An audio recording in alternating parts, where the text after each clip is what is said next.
Pancasila apakah hafal? Ya kalau hafal percaya ya, hafal ya. Tapi ya Bagaimana?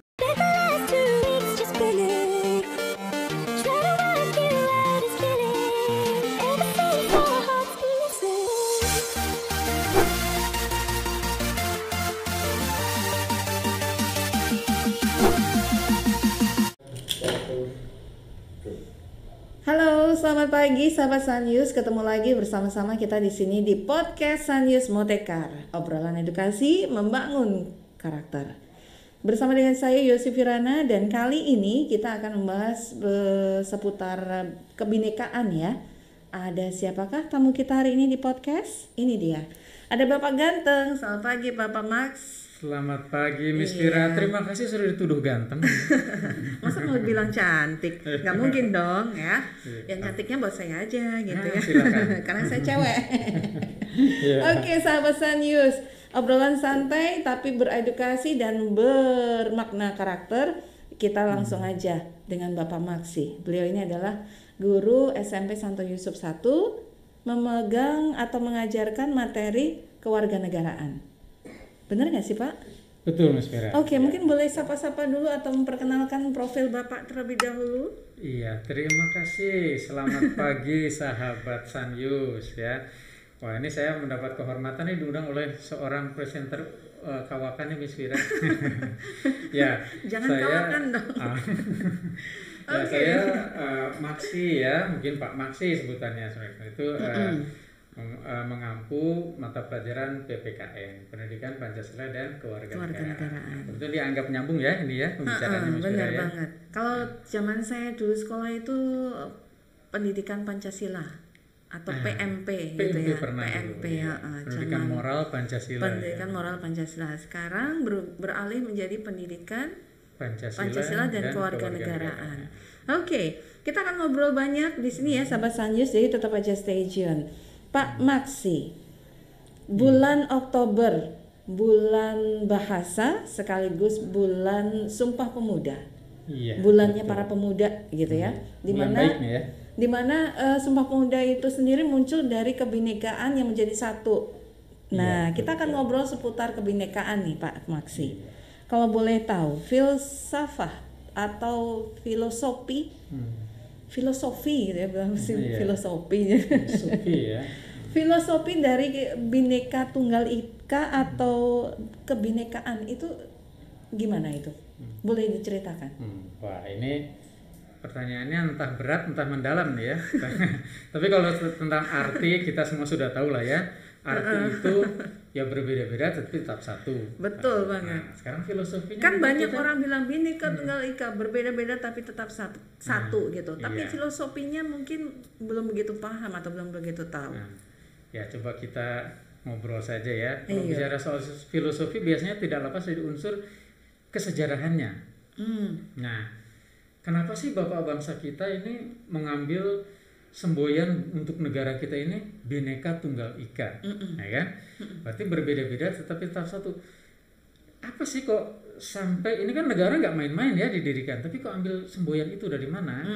Nah itu diambil dari, kita tahu semua mungkin ya, kitab Sutasoma, kitab yang ditulis Sutasoma dengan bahasa Jawa kuno zaman dulu itu.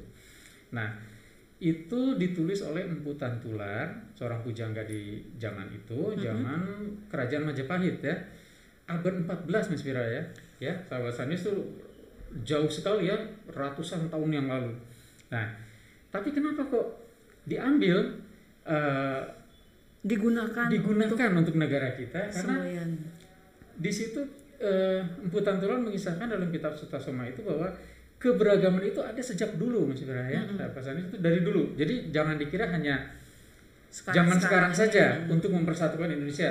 Tidak. Memang tujuannya mempersatukan, tapi filosofinya kuat itu dari mana? Dari kitab itu. Karena nyata di zaman Majapahit itu keberagaman ada dan ada dua agama besar di sana. Itu Hindu Siwa dengan Buddha Mahayana. Dan mereka hidup berdampingan. Nah, itulah sebabnya kerajaan Majapahit itu tenang dan kokoh berdiri, bahkan mencapai puncak kejayaannya di zaman itu juga. Ya, jadi bisa kita bayangkan peran peran semangat dari kata berbeda-beda tetapi tetap satu itu. Dari zaman itu sudah Sudah ada. Usaha untuk menyatukan, begitu ya? Ya. Nah, Pak Maksi, dari zaman Majapahit kita ke arah zaman sekarang. Ya. Perjalanan Loncat, kita, ya. perjalanan kita arahkan ke Ya. yang zaman sekarang. Berbicara tentang kesadaran diri. Iya. Kesadaran diri akan perbedaan orang lain. Kalau kita pasti berbeda ya, kita menyadari perbedaan kita dengan orang lain. Tapi kesadaran akan perbedaan dengan orang lain atau orang lain yang berbeda dengan kita. Iya. Bisa dibilang kesadaran untuk kebinekaan ini sudah mulai pudar nih. Nah, itu yang dikhawatirkan ya. Nah, jadi arahnya kalau bisa dibilang, apalagi kondisi pandemik seperti sekarang ini kan, semua serba di rumah, belanja dari rumah, begitu kan? Iya. Kita tidak membahas tentang yang lain, tapi kebinekaan nih loh Pak. Iya. Perbedaan yang terjadi ini loh, welcomingnya, penerimaannya atau bagaimana kita menerima keperbedaan orang lain dengan diri kita itu saya rasa kok makin terkikis gitu ya dibandingkan dengan zaman-zaman sebelumnya. Iya. Banyak faktor memang. Nah, untuk itu apa menurut Pak Maksi? Seberapa besar dan seberapa penting sih sebenarnya kesadaran diri kita untuk kebinekaan ini? Ya, wah, baik Miss Mira. Ya, sahabat Sandius, memang di sini seperti tadi dibilang mengucapkan mudah ya, berbeda-beda tetap satu. Pelaksanaannya ini yang harus kita beginilah ya. Misalnya kita kembali ke perbandingan tadi di zaman Majapahit ya. Kerajaan Majapahit bisa kokoh berdiri itu karena mereka itu tetap bersatu, tidak memandang perbedaan. Nah, lalu apakah kita bisa yakin bahwa salah satu faktor kokohnya Majapahit itu karena Bhinneka Tunggal Ika itu? Ya, saya berani jawab ya, karena faktor itu juga.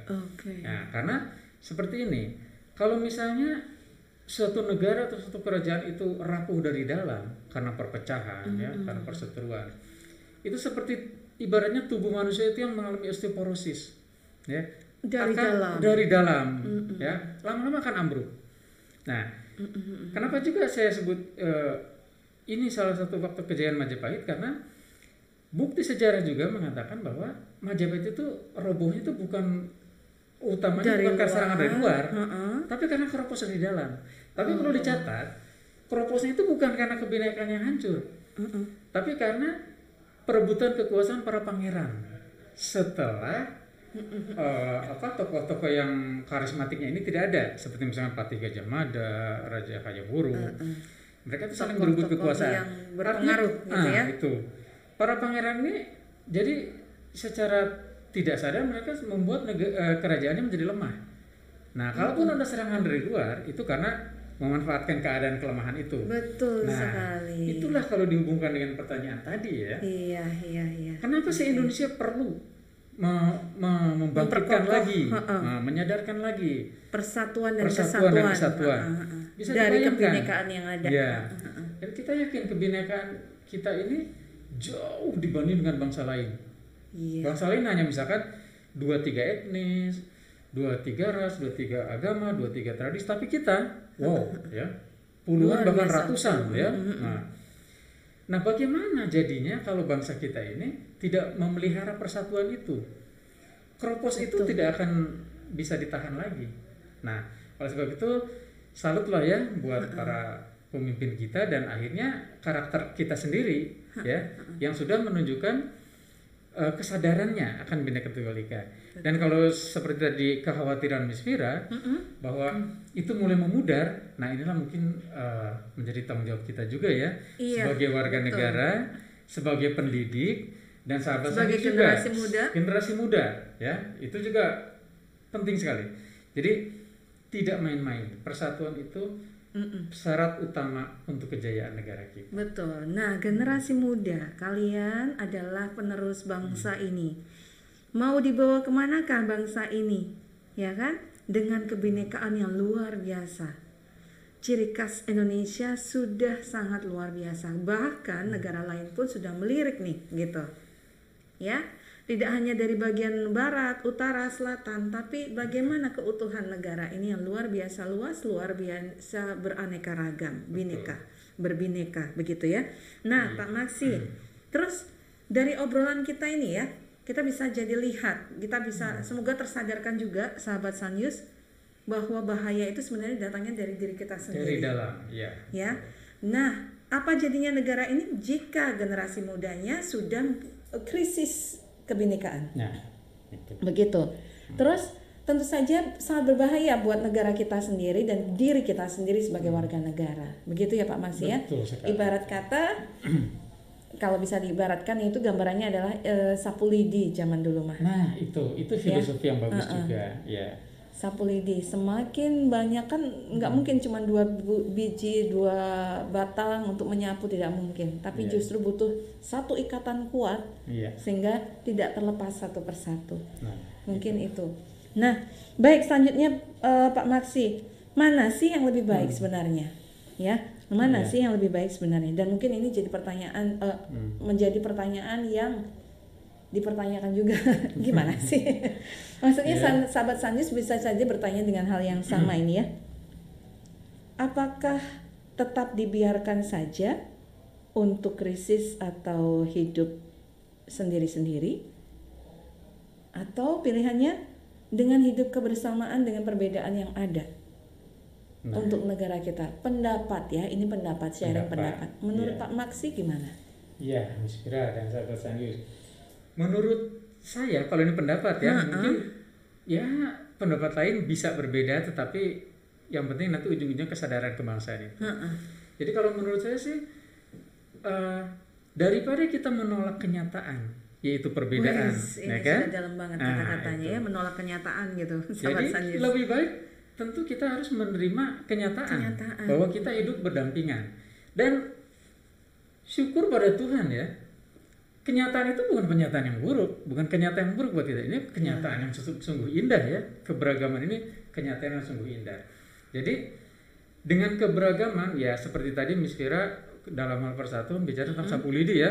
Kalau satu kurang berguna, kalau banyak berguna. Nah, betul. Gitu juga keragaman.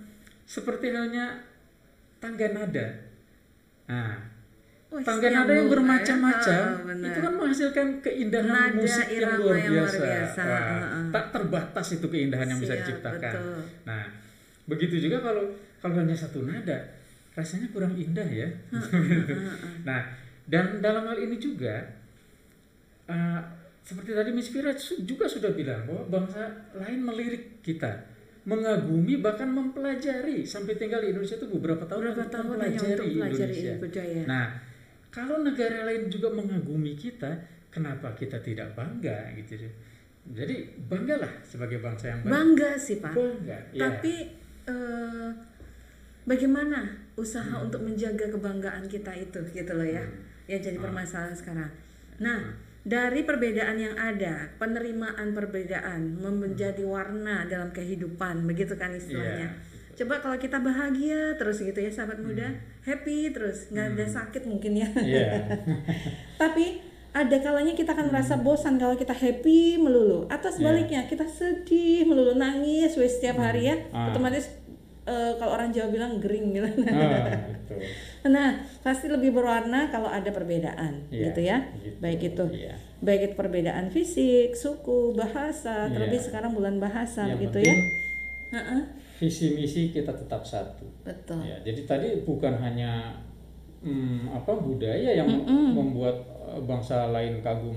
Bahkan pemersatunya ini, Pancasilanya ini membuat bangsa lain kagum. Saya sebenarnya ingin sekali-kali memperlihatkan kepada sahabat Sanyus mengenai pidato Bung Karno itu waktu di Amerika Serikat.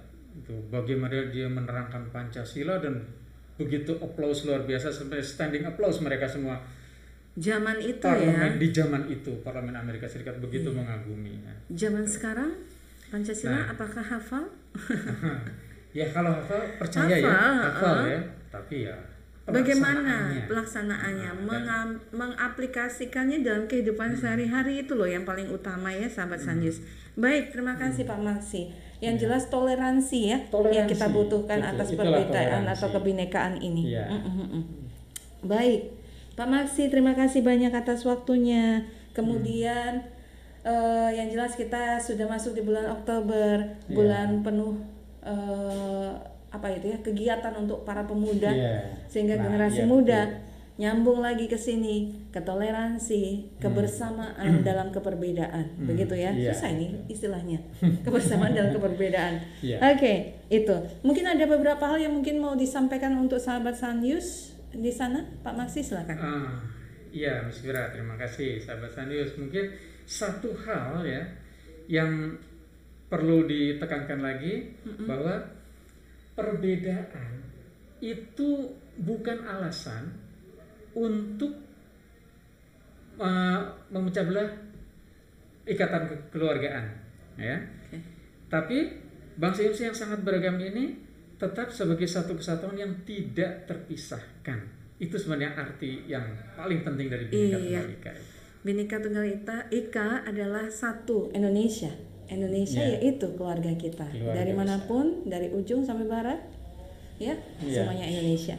Thank you banget. Terima kasih Pak Maksi untuk informasinya. Obrolan ini sangat bermanfaat sesuai dengan moto kita, obrolan edukasi membangun karakter, ya. Baik, terima kasih untuk semuanya juga sahabat Sanyus yang masih tetap bersama kita di podcast, dan hari ini kita sudah obrol santai dengan Pak Maksi berkisar seputar kebinekaan. Terima kasih semuanya sudah menonton. Jangan lupa untuk tetap stay tune ya. Tonton terus podcast Sanyus Motekar. Obrolan edukasi membangun karakter.